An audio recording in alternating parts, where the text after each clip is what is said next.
est-ce que vous avez déjà entendu parler des dislike mobs? En français, ça donnerait à peu près l'émeute du pouce vers le bas. Eh bien, une de ces bandes de trolls a attaqué ma chaîne YouTube et je vais vous raconter pourquoi ça m'inquiète. Tout a commencé avec cette vidéo. Est-ce que vous avez déjà entendu parler de la thèse du grand remplacement? Ici, je parle du grand remplacement, une thèse selon laquelle les Français de souche vont bientôt être remplacés par des immigrés, et ça dans quelques années.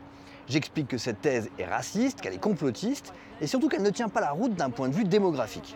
Et ces explications, elles n'ont pas plu du tout à un groupe d'extrême droite et ils se sont organisés tout simplement pour pourrir ma vidéo, c'est-à-dire pour s'assurer que personne ne la verrait. Alors, quelle est leur technique? Ça commence par des appels postés sur des forums d'extrême droite comme celui-là. On dislike la vidéo d'un journaliste de France Info. Ou encore celui-là. Travail d'équipe, lui pourrir la vidéo et les commentaires. Et la meute se met en marche. Et en quelques heures, je me retrouve avec des milliers de commentaires négatifs postés sur ma chaîne YouTube.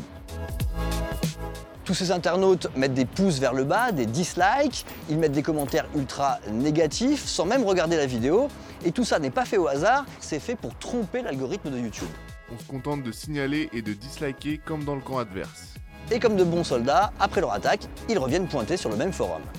Devoir fait. En plus, il faut pouce bleuter les coms de nos alliés. Devoir effectué.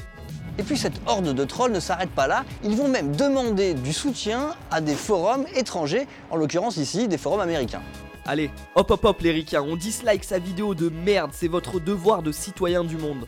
Et le résultat ne se fait pas attendre. L'algorithme de YouTube comprend qu'il y a un problème, que les gens a priori n'aiment pas la vidéo. Il en déduit donc qu'il faut la montrer le moins possible et elle disparaît peu à peu de la plateforme. Et le problème finalement, c'est pas ce qui est arrivé à ma chaîne, à moi. Le problème, c'est ce que ça nous raconte sur notre univers de l'information. Ça montre que des internautes, s'ils sont bien organisés, peuvent complètement duper et faire leur loi sur YouTube. S'ils décident que la Terre est plate ou par exemple que les vaccins sont ultra dangereux pour la santé, eh bien le problème, c'est que leurs intox ont parfois plus de poids que la vérité. Et YouTube, c'est aujourd'hui une source d'information extrêmement importante et pas seulement pour les jeunes. Alors je sais pas si vous, ça vous inquiète, mais moi, oui.